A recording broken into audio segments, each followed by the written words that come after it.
Ассалаумағалейкум ардақты ағайын, қадірменді көрермен. Қазақстан ұлттық арнасы мен Қазспорт телеарнасында көкпардан ересектер арасындағы ел чемпионаты. Микрофон алдында Нұрсұлтан Құдайбергенұлы. Қадірменді көрермен, бүгін сіздер осы ел чемпионатының соңғы бәсекесін, яғни финалдық кездесуді тамашалайтын боласыздар. Алдарыңызда Әулие-Ата көкпар командасы мен Оңтүстік Қазақстан облысының Құлагер көкпар командасы өнер көрсететін болады. Осы чемпионат басталғалы бері қос бірдей команданың өкілдері бірнеше мәрте кездесу өткізіп, бүгінгі сайыста жолығып отыр. Барлығыңызға белгілі Әулие-Ата көкпар командасы мен Құлагер көкпар командасы еліміздегі көш бастап келе жатқан көкпаршылардан жасақталған шабандоздар, яғни команда. Оңтүстік Қазақстан көкпар командасының құрамы мынадай: Бақтыбай Шырынқұлов, Мейіржан Жәрменов, Нұрмұхан Омаров, Ералы Тойшиев, Ербол Серманызов, Нұржігіт Мырзабаев, Еркебай Омарбек, Темірхан Айтбаев, Ақылбай Манкеев, Әбдіқалық Қиянтаев, Асланбек Сайдулла, Жаныс Саев. Команданың жетекшісі Еркеғали Мырзабаев, команда жаттықтырушысы Жаныс Саев. Әулие-Ата көкпар командасы мына топты өнер көрсетеді: Нұрдәулет Момынов, Атамекен Рүстемов, Манарбек Дүйсенбиев, Ғалымжан Ақылов, Жұлдызхан Тайырбеков, Құлажан Тоғайбаев, Әбуғали Әбжаппаров, Мұсабай Сәрсебаев, Ерлан Жұмасаев, Датқа Момынов, Бағлан Шырымбаев, Данияр Смайылов. Команданың жетекшісі Үмбет Күшікбаев, команданың жаттықтырушысы Мұхаммедәлі Құралов. Ал бүгінгі ойынның төрешісі Қайыржан Дүйсеков, қапталдағы төрешілер Ерлан Үсіпов, Бақтияр Әзілханов, Асылбек Тілебалдиев. Қос бірдей командаға да сәттілік тілейміз. Өткен аптада осы Ақмола көкпар командасы мен Астана көкпар командасы ел чемпионатының 3-ші орнына таласқан болатын. Сол бәсекенің қорытындысы бойынша Астана көкпар командасы 3-ші орынға лайықты болып танылды. Енді бүгінгі бәсекенің қорытындысы бойынша қай команда жеңіске жететін болады, сол осы биылғы чемпионаттың үздік командасы болып саналатын болады. Әулие-Ата көкпар командасының құрамы негізінен көкпардан спорт шебері атағын иеленген шабандоздар. Сонымен қатар мынау алдарыңызда өнер көрсеткелі отырған Құлагер көкпар командасы да Оңтүстік Қазақстан облысының осы елімізге танымал құрамындағы негізгі шабандоздардың барлығы дерлік көкпардан спорт шебері атағын иеленген шабандоздар. Енді қос бірдей команданың өкілдері де сайдың тасында іріктелген шабандоздар болғандықтан, біз тек қана шабандоздарға сәттілік тілейміз. Мінекей қазір кіші шеңберге серкенің тасталынған сәтін көріп отырмыз. Шабандоздарға берілген 1 минут уақыт. Талай бәсекелерде кездесіп, үздік қырынан танылып жүрген шабандоздар бүгінгі сайыста қандай өнер көрсетер екен? Мінекей қазір Әулие-Ата көкпар командасының шабандоздары бірінші болып серкені тақымына басты. Ерлан Жұмасаевты анық байқап отырмыз. Ерлан Жұмасаев қазір командалық әріптесі Құлажан Тоғайбаевқа серкені берер сәтінде ойын алаңының сыртына шығып кеткен сәтін көрдік. Қазір ортада жекпе-жек сайысы. Ералы Тойшиев пен Әбуғали Әбжаппаров. Әбуғали Әбжаппаров мінекей қазір тұлпармен. Бұл жерден де ойын ережесі бұзылған сияқты. Қазір Әбуғали Әбжаппаровтың атымен қоса соғып құлатқан сәтін көрдік. Бірақ бұл сәтте төреші ешқандай Ералы Тойшиевке шара қолданған жоқ. Десе де әлі күнге дейін Ералы Тойшиев енді ғана серкені жерден көтерген сәтін көрдік. Ералы Тойшиев, Әбуғали Әбжаппаров қайта атқа қонды. Жекпе-жек сайысында ешкімге дес бермейтін Әбуғали Әбжаппаров сәл бір қиын сәтке түсіп қалды. Қазір мінекей Ералы Тойшиевтің жеке дара қазандыққа жақындаған сәтін көрдік. Жоқ. Қорғаныстың мықтылығы Әулие-Ата көкпар командасының шабандоздары дер кезінде қорғана білді. Сол нәтижесі болар. Мінекей қазір Манарбек Дүйсенбиевті көріп отырмыз. Серкені тақымына басып алды. Оңтүстік Қазақстан облысы Түлкібас ауданында дүниеге келген азамат.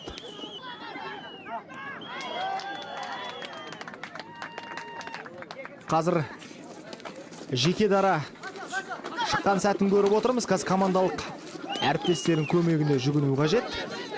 Манарбекке көбіне сондай тактикамен жұмыс істейтін азамат. Қалай қылар екен? Атап өтуіміз керек, осы ұлттық құрама мүшесі, халықаралық дәрежедегі спорт шебері Манарбек Дүйсенбиев өткен жылы осы Астана төрінде ұйымдастырылған көкпардан ашық Азия чемпионатында үздік өнерімен талайды таңғалдырған шабандоздардың бірі. Сол сәтте мына финалда қазақ-қырғыз шабандоздары кездескен уақытта Манарбек Дүйсенбиев түрлі айла тәсілдің арқасында қорғанысты күшейте білді. Қазір мінекей ортада жекпе-жек сайысы Әбуғали Әбжаппаров пен Ералы Тойшиевтің кездесуін көріп отырмыз. Алдыңғы бірінші бәсекеде осы Ералы Тойшиевтің бірінші серкені көтеріп кеткен сәтін көрген болатынбыз. Мінекей қазір бұл жолда Әбуғали Әбжаппаров мүмкіндігінен айырылып қалған сәтін көріп отырмыз. Серкені толығымен тақымына басып алуға жол ашылған еді, бірақ серке үлкен шеңберден шығып кетті. Қазір барлық шабандоздардың ойынға араласуға құқысы бар. Қос бірдей команда бір-бірінің барлық ойын тәсілдерін жақсы меңгерген соншалық серкені шеңберден көтерткізбей жатқан сәттерінде көріп отырмыз. Десе де қазір серке Ғалымжан Ақыловта. Оңтүстік Қазақстан облысын әттеген аймына жерде қазір Ғалымжан Ақыловтың атынан сүрініп құлап түскен сәтін көрдік. Кездесу басталмай жатып бірнеше мәрте шабандоздардың аты сүрініп құлап жатқан сәттерін көрдік. Сонымен серкесімен қоса ойын алаң сыртына шығып кеткен екен. Қазір ортада жекпе-жек сайысы. Қазір Ералы Тойшиев қайта жирен тұлпарымен шықты. Әбуғали Әбжаппаров. Қазір енді лазердің өнерін байқайтын боламыз. Алдағы екі бірдей жекпе-жек сайысында сәл Әбуғали Әбжаппаровтың мүмкіндігі болмаған етін. Қазір қалай болар екен? Себебі алдыңғы жекпе-жек сайысында Ералы Тойшиев қатты соққы берді. Соны өзі Әбуғали Әбжаппаровты бір есеңгіретіп тастағандай болды. Қазір міне бұл жолда Ералы Тойшиев тура сол тактикасын қолданды. Бірақ тақымына баса алмай қалды Ералы. Сайрам ауданы Ақтас ауылында дүниеге келген шабандоз. 1980 жыл дүниеге келген. Қазір байқап отырғандарыңыздай үлкен шеңберден шығып кетті. Қазір барлық шабандоздың ойынға араласуға құқысы бар.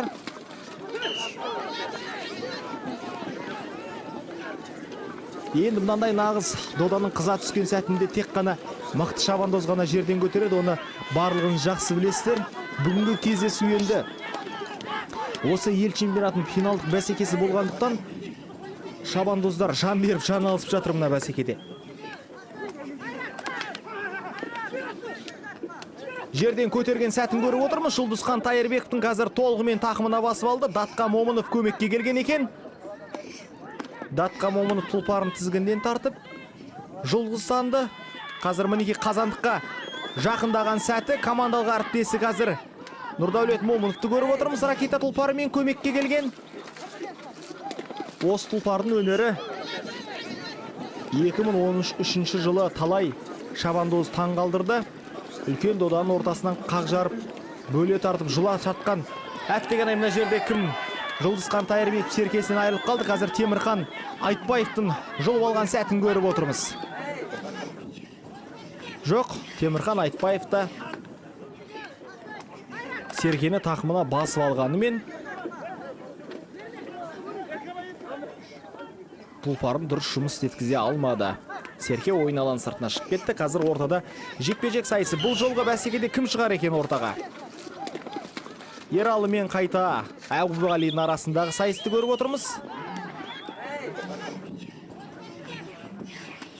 Ералы қайта төтесінен соғып Әбуғалидің жерден көтеріп алуына мүмкіндік бермей жатыр. Тұлпарының күшіне сеніп тұрғандай. Лазердің өнеріндей шеберлік, түрлі айла тәсілді жетік меңгергендігін байқауға болады.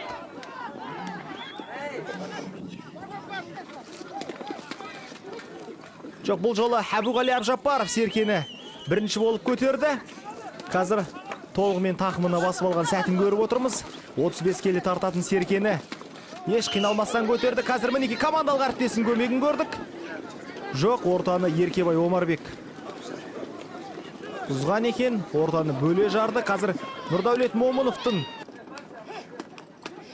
тұлпарын тізгінен тартып қазандыққа жақындауына мүмкіндік жасап жатқан сәтін көріп отырмыз. Қазір Серкені нөмір 9 шабандоз Ерлан Жұмасаев қазір тақымына басып алды. Байзақ ауданы Аққия ауылының тумасы. Қазір мінеки Арманғара тұлпарымен алдына өңгеріп алған сәтін көрдік. Бұл енді Ерланның жеке тактикасы. Тамаша!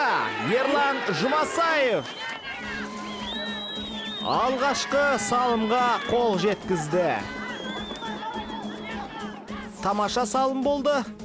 Ерлан Жұмасаев 1979 жылы дүниеге келген. Қазір Арманғара атты тұлпарымен алғашқы салымға қол жеткізіп отыр. Көкпардан спорт шебері атағын иеленген шабандоз. Байқап қарасаңыздар, Ерланның өзі жеке дара келіп Серкені лақтырған екен. Командалық әріптесі Әбуғали Әбжаппаровтың тақымынан Серкені ала салысымен бірден алдына өңгеріп шабуылға шықты. Осы сәтте Оңтүстік Қазақстан облысының шабандоздары еш қарсылық таныта алмай қалды. Есеп ашылғаннан кейін қазір Серке кіші шеңберге тасталынады. Есеп 0-1. Әулиеата көкпар командасы алдыға шықты. Датқа Момыновты көріп отырмыз. Серкеге ұмтылған. Датқа Момынов осы жастар арасындағы чемпионатта сол қазір 1987 жыл дүниеге келген шабандоз. Сол тұста жастар арасында датқа өнер көрсеткенде осы шабандозға қарсылық көп палуан таныталмаған. Оны барлық шабандоздар жақсы біледі. Отбасымен осы дәстүрді аялаған азамат әлі күнге дейін осы қазір байқап қарасаңыздар ересектер арасында үздік шабандоздардың бірі. Көкпардан Ашық Азия чемпионатында толық құрамда өнер көрсетуге мүмкіндігі бар еді. Датқан сәл денсаулығына байланысты сол Ашық Азия чемпионатына қатыса алмады, бірақ қырғыз шабандоздарының түрлі айла тәсілін жақсы білетін Датқаға ол еш қиындық тудырмас еді. Мінеки қазір кіші шеңберде жатқан Серкені әзір ешкім көтере алмай жатыр. Қазір ғана ұмтылыс жасаған Нұржан Жәрменовті көрдік. Датқаның әрекеті.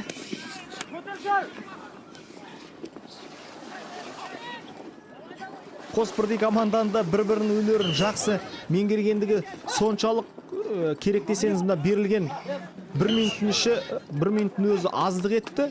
Қазір ортада жекпе-жек сайысы, ережеге сәйкес 1 минуттың ішінде кіші шеңберден көтере алмаған жағдайда ортада жекпе-жек сайысы ұйымдастырылады. Ералы мен Әбуғалидің арасындағы сайысты көріп отырсыздар. Әбуғали Әбжаппаров қазір Ералының толық тактикасын жетік меңгеріп алған сияқты. Бастапқы 3 жекпе-жек сайысында Ералы төтесінен соққы қалып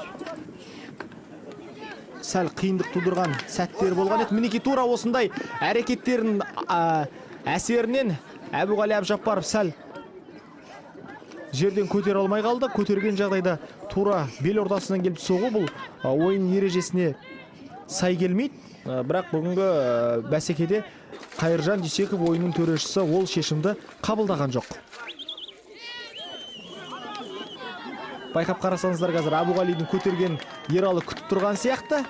Бірақ еш өзі іс-әрекет жасап жатқан жоқ. Ұмтылып Серкені жерден жұлып алуға. Мінеки қазір Әбуғали Әбжаппаров Серкені сол қолымен көтеріп, 10 тақымына басып алуға әрекет етіп жатыр.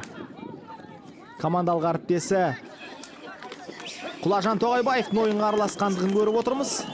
Жоқ, Ералы Тойшиев қазір Серкені жұлып алған екен. Құлажанның қорғанысын көріп отырмыз.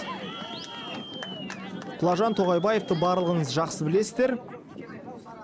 Жекпе-жек өнері болсын. Өткен жылғы Ашық Азия чемпионатында көкпардан бірінші бөлімде Қырғызстан көкпар командасы мен Қазақстан құрамасы 4-2 есебімен алғашқы таймда аяқтаған болатын. Сол екінші таймда ешбір ұпайды салғызбаған, көбіне осы Құлажанның күшінің арқасында болғандығын барлығы жақсы біледі. Жекпе-жек сайысында лазердің көмегімен бірде-бір осы қырғыздың палуанына жерден серкені көтергізбеді. Оның ішінде БТР атты арғымаққа қарсылық танытқан осы Құлажан Тоғайбаев болатын. Қазір мінекей сол Құлажан Тоғайбаев, Жамбыл облысы Жуалы ауданының тумасы. Серкені қазір тақымына басып алып, Ерлан екеуі қазір шабуылға шығып келеткен сәтін көріп отырмыз. Мінекей, не деген қатты соққы. Еркебай Омарбек қазір. Бұл енді ойынның ережесіне сай келмейтін дүние. Тура қазір Құлажан мен Манарбек Дүйсенбиевтің екеуінің бірлесіп шауып келе жатқан сәтінде, Ерланның бұл жерде алып келе жатқан сәтінде тура бел ортасынан тұлпарымен соғу, бұл өте қателік. Мына жерде де байқап қарасаңыз, қазір Құлажанның бас қарымта қарсылыққа шыққан. Мына тура қараңыздар, қазір Манарбек Дүйсенбиевті келіп соққан екен. Тұлпары сүрініп, өзде атынан ауып түсті. Бүгінгі бәсекеде алғашқы минуттардан ақ көбіне тұлпарлардың сүрініп жатқан сәтін байқап отырмыз. Қазір ортада жекпе-жек сайысы Бақтыбай мен Әбуғалидің арасындағы тартыс. Оңтүстік Қазақстан облысының құлагер көкпар командасы жекпе-жек сайысын өнер көрсететін шабандозын алмастырды. Қазір Бақтыбай Шырынқұловтың қазір серкені тақымына басып алған сәтін көрдік. Бұл шабандозда барлық азаматқа таныс.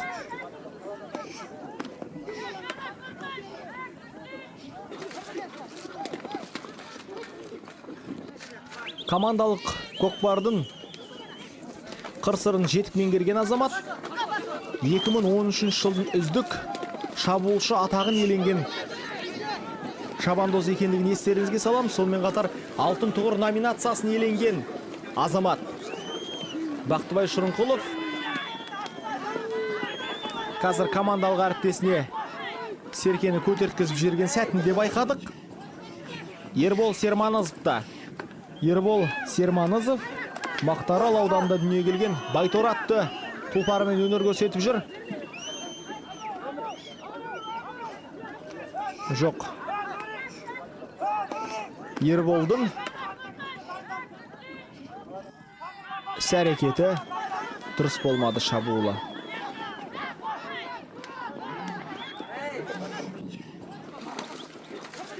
Қазір тура серке қазандықтың түбінде Нұрмұхан Омаровтың тақымына басып алды. Ойын тура сол жерден басталынады. Ережеге сәйкес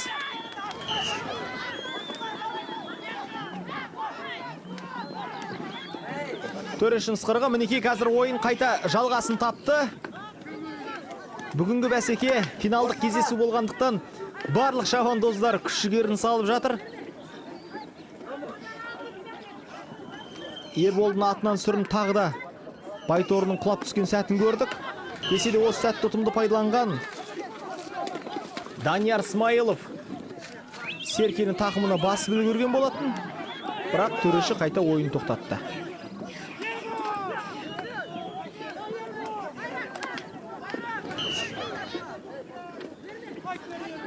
Төрешінің ысқырығы. Мінекей қазір қос бірдей команданың өкілдері толығымен өнер көрсетіп жатқан сәтін көріп отырмыз. Серкені қазір Әулиеата көкпар командасының шабандозы тақымына басып алған. Алғашқы ұпайды иеленген Ерлан Жұмасаев бұл жолда шабуылға шыққан болатын. Өкінішке орай серкесімен осы ойын алаң сыртына шығып кетті. Ортада қазір жекпе-жек сайысы Бақтыбай мен Әбуғалидің арасындағы тартыс. Қос бірдей үздік шабандоздың арасындағы тартыстың қорытындысы қалай болар екен? Әбуғали бірінші болып Серкені мінеки қазір тақымына толығымен басып алуға әрекет етіп жатыр. Басып алды. Қазір шабуылға шығады. Лазердің мол мүмкіндігін пайдалана білді.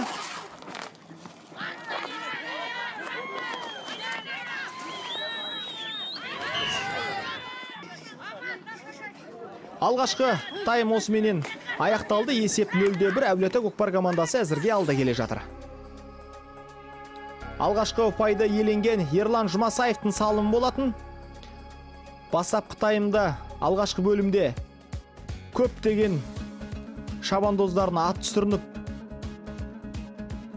түрлі жағдайлар болғандығын өздеріңіз назарларыңызға ұсынып отырмыз. Бұл енді нағыз мықтылардың бәсекесі болғаннан кейін осындай көкпарда түрлі жағдайлар болып тұрады. Десе де осындай әрекеттерде атқа қайта қонып шабуылға шығу бұл кез келгеннің қолынан келе бермейтін дүние. Қазір мінеки байқап көріп отырсыздар. Еркебай Омарбектің тура тұлпарымен бел ортасынан соғып, Манарбектің қайта өзінің атының астында қалып кеткен сәттері.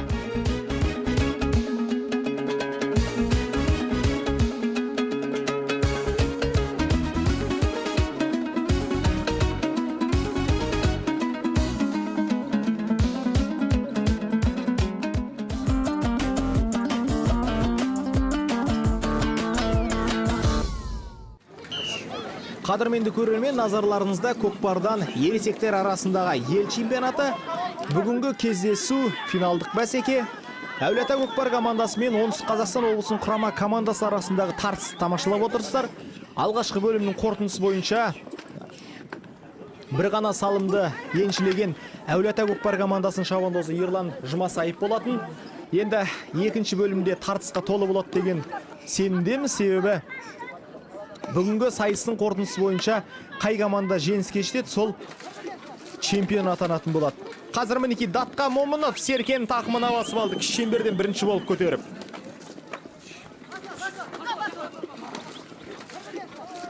Датқа Момыновтың қос қапталынан қысып, қос бүйірінен қысып ойын алаң сыртына шығарып жіберген сәтін көрдік. Қазір қайта ортада жекпе-жек сайыс ұйымдастырылады. Шабандоздарға берілетін 2 минут. Қайта Ералы жекпе-жек сайысына шықты. Әбуғали бәсеке басталысымен өзі осы жекпе-жек сайысында өнер көрсетіп жатыр. Мінеки қазір Әбуғали Әбжаппаров бірінші болып Серкені сол тақымына толығымен басып алды. Қазір үлкен шеңберден шыға салысымен барлық шабандоздардың ойынға араласуға мүмкіндігі бар. Бағлан Шырымбаев Қазанбас атты тұлпарымен. Бағлан Шырымбаев барлығыңызға таныс, еліміздің үздік шабандоздарының бірі. Ашық Азия чемпионатында өнер көрсетіп, талай қауіпті сейілтіп, команданың жеңіске жетуіне үздік өнерін қосқан азаматтардың бірі. Қазір командалық әріптесі Жұлдызхан Тайырбек пен Атамекен Рүстемов көмекке келді. Атамекен командалық әріптесін тұлпарын сауырынан қамшылап, алға қарай ұмтылып шығуына мүмкіндік жасап жатыр. Командалық бәсеке болғандықтан барлық шабандоздар ойынға бірлесіп барлық күштерін салатын болады. Бағлан Шырымбаевты қазір ойын алаң сыртына қыстырып шығарып жіберді Құлагер Көкпар командасының шабандоздары. Қазір ортада қайта жекпе-жек сайыс ұйымдастырылады.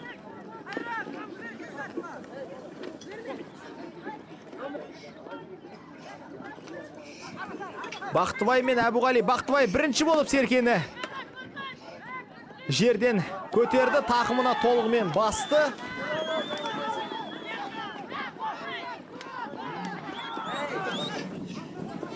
Құлагер Көкпар командасының арасына тек осы Бақтыбай Шырынқұлов қана Әбуғалиға қарсылық таныта білді. өздеріңіз байқап көргендей, бәсеке басталысымен Ералы шыққалы бері Әбуғалидің мерейі үстем болған болатын. Қазір мінекей Ақылбай Манкеевті көріп отырмыз. Ақылбай Манкеев Бурулат тұлпармен қазір Серкені тақымына шығарып буллет әдісін жасаған болатын. Өкінішке орай бұл жолғы әдісі дұрыс болмады. Әулиеталықтардың қорғанысы мықты болған соншалық, жеге дарып келіп бақтырған сәтінде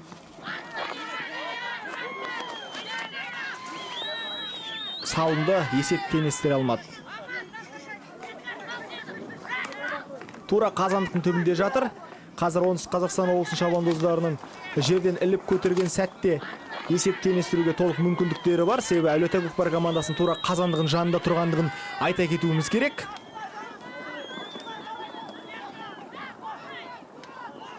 Мінекей қазір Серкені Әулиеата көкпар командасының шабандозы Құлажан Тоғайбаевтың қазір тақымына басып алуға әрекет етіп жатқан сәтін көріп отырмыз. Манарбек Дүйсенбиев те ойынға араласқан екен.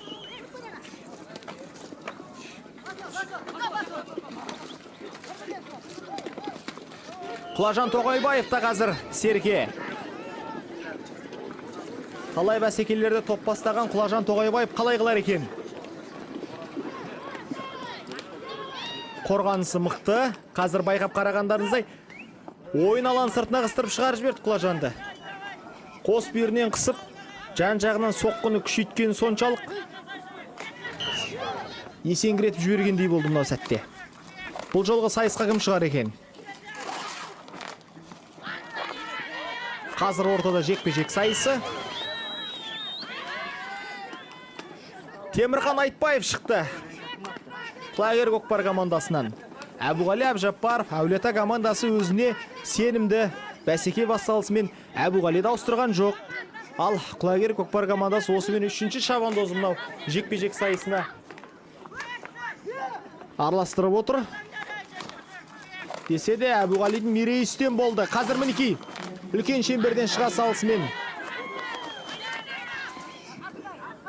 бірден командалық әріптестеріне жүгінеді. Негізгі жекпе-жек сайысына қатысатын шабандозбен астындағы арғымағын негізгі қызметі осы үлкен шеңберден шығарып алып беру. Қазір командалық әріптесі Жұлдызхан Тайырбекке Серкені көтерткізген сәтін көріп отырмыз. Әбуғали Әбжаппаров пен Жұлдызхан Тайырбек қазір бірлесіп Серкені лақтыруға әрекет етіп жатыр. Мінекей қазір қорғаныстың күштілігі соншалық. Жұлдызхан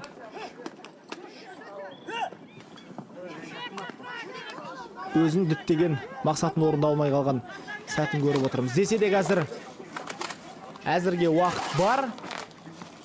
Тек намысты қолдан бермеу керек. Құлагер көкпар командасы ойынның соңына дейін шабандоздар бар күш-жігерлерін салып ойнайтын азамат екендігін естеріңізге сала кетеміз. Осы жыл 12 көкпар ұйымдастырылатын болса, соның негізгі 7-8 айында оңтүстік елдерінде жаппай көкпардан өнер көрсететін шабандоздар бұл азаматтар.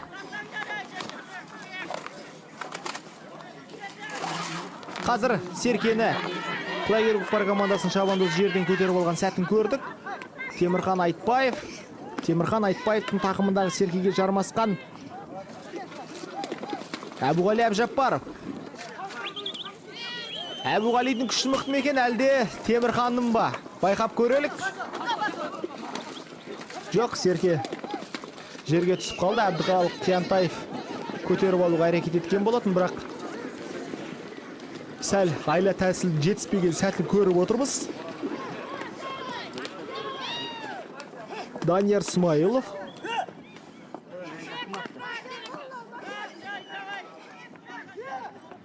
ұмтылыс жасап жатыр.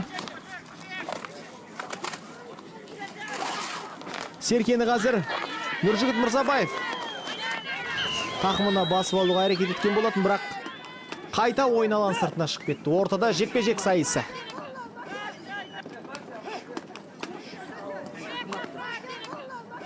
Бүгінгі сайыстың үздіктері кім болар екен? Әзірге есеп 0-1. Әулиеата көкпар командасы әзірге алда келе жатыр. Ералы қайта шықты ойынға, жекпе-жек сайысына. Әбуғали Әбжаппаров Ералының түрлі тактикасын меңгеріп алған соншалық қазір мінекей қанша ат меңгеріп соқса да бір жағымен алдап өтіп Серкені емін-еркін тақымына басып алған сәтін көрді. Қазір Нұрдәулет Момыновқа көтерткізіп жіберді. Әулиеата көкпар командасының капитаны Нұрдәулет Момынов ракет атты тұлпарымен қазір Серкені тақымына басып алды. Ракетаның өнері барлығыңызға таныс. Зымыран, бұларғымақ, талай бәсекелерде жаппай көкпар болсын, командалық бәсекелерді намыстан қолдан бермей, үздік қырынан танылық үлес қосып жүрген салым, тамаша! Есеп 0-2. Нұрдәулет Момынов, Әулиеата көкпар командасының капитаны, 1979 жылы дүниеге келген. Жамбыл ауданы Айша Бибі ауылының тумасы. Есеп теселеді. Қараңыздар, қандай тамаша салым.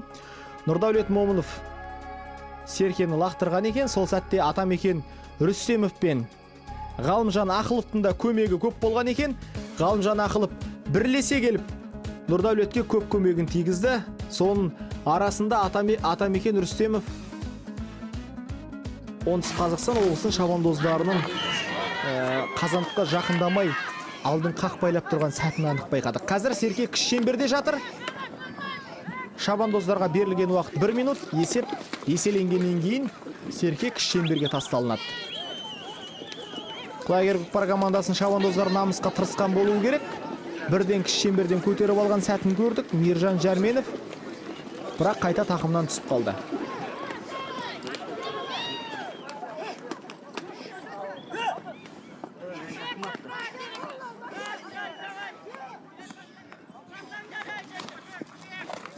Миржан тақымы бостау болды ма? Толығымен бас алмай қалды. Серке ойналан сыртына шығып кетті. Татқа көтерген екен. Татқа Момынов. Қазір үлкен шеңберде жекпе-жек сайысы ұйымдастырылады. Бақтыбай Шырынқұлов пен Әбуғали Әбжаппаровтың арасындағы тартыс. Бақтыбай бұл жолы бірінші болып Серкені көтерді. Бірақ үлкен шеңберден Әбуғали Әбжаппаров та дұрыс тактика қолданып, үлкен шеңберден ығыстырып шығарып жіберді. Қазір барлық шабандоздардың ойынға араласуға құқысы бар.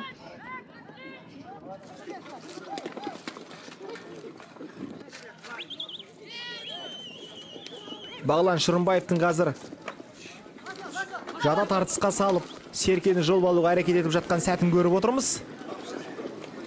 Бұл тәсілі қалай болар екен? Енді мына жерді мынандай сәтте енді нағыз мықты шабандоз ғана жұлып алатын болады. Қай шабандоздың қарулы, қолы қарулы, білегі мықты, сол шабандоздың мерейі үстем болады. Тағы да Серке ойналан сыртына шығып кетті. Нұрдәулет Момынов жұлып алған екен. Ортада қазір жекпе-жек сайысы. Бұл жолы кім шығар екен? Темірхан мен Әбудің арасындағы сайыс.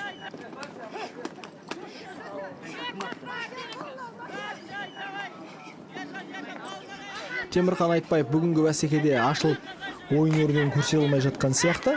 Байқап қарасаңыздар, көбіне түрлі айла тәсілді жақсы білетін азамат.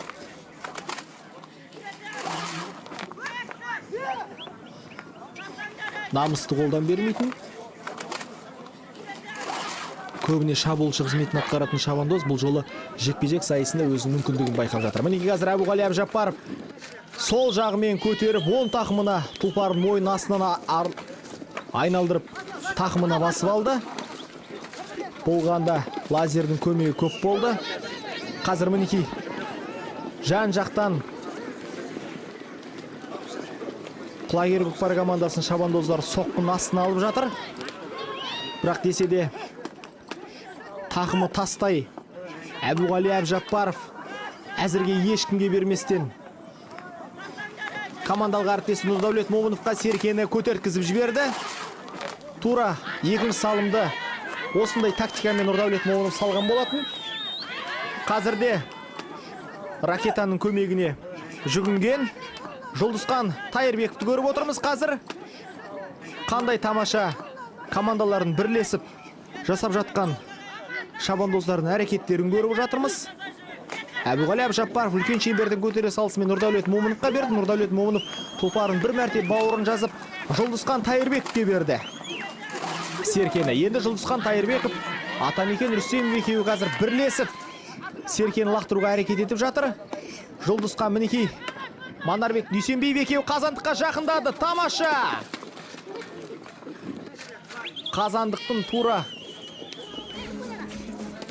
ортасына түскен болатын. Ғалымжан Ақыловтың бұл сәтте көмегі көп болған екен. Қараңыздар мінекей. Жұлдызхан Тайырбеков Серкені қазандыққа лақтырды. Ғалымжан Ақылов айнала шауып келіп тура ортасына түсіруге әрекет еткен екен. Бұл салым есепке алынды. Жұлдызхан Тайырбеков Серкені лақтыра салысымен тұлпарын мойнынан ауып түскен екен. Атынан құлап түссе де қайта ойынға араласты. Есеп 0-3. Әулиеата көкпар командасы алда келе жатыр. Бағлан Шырымбаев мінекей кіші шеңберден Серкені көтеріп алды. Қазандыққа жақындаған сәті жоқ. Тура ортасына түспеді. Тура жиегінде лақтырған екен. Датқа Момыновты көріп отырмыз. Мінекей Датқа Момынов қазір Серкені бірден көтере салысымен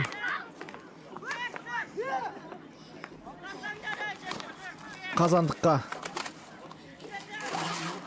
лақтыруға зор мүмкіндігі болған болатын.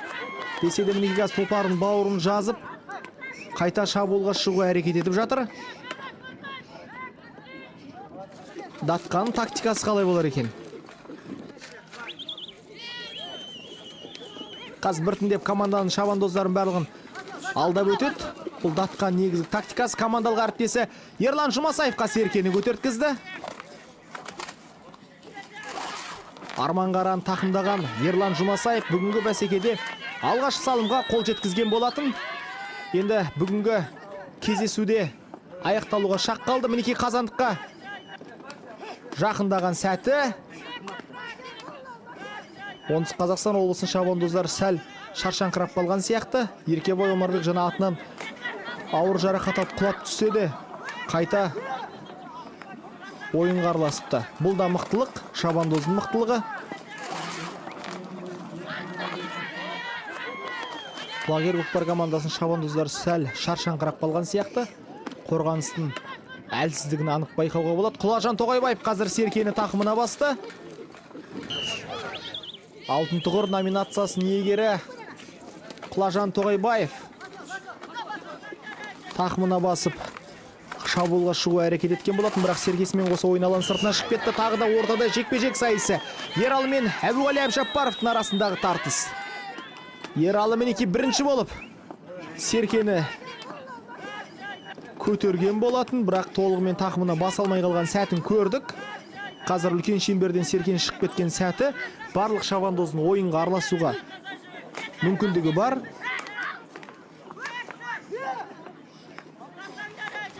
Төреш ойын тоқтатты. Осыменен бүгінгі кездесуде өз мәресіне жетті.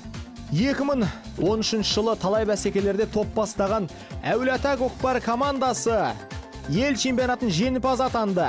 Осыменен 7 дүркін ел чемпион атанып отыр. Әулиеата көкпар командасы, команданың капитаны Нұрдәулет Момынов, команданың барлық спортшылары, көкпардан спорт шебер атағын иеленген шабандоздар: Атамекен Рүстемов, Манарбек Дүйсенбиев, Ғалымжан Ақылов, Жұлдызхан Тайырбеков, Құлажан Тоғайбаев, Әбуғали Әбжаппаров, Мұсабай Сәрсебаев, Ерлан Жұмасаев, Датқа Момынов, Бағлан Шырымбаев, Данияр Смайылов, команданың жетекшісі Үмбет Күшікбаев екендігін естеріңізге сала кетеміз. Команданың жаттықтырушысы Мұхаммедәлі Құралов.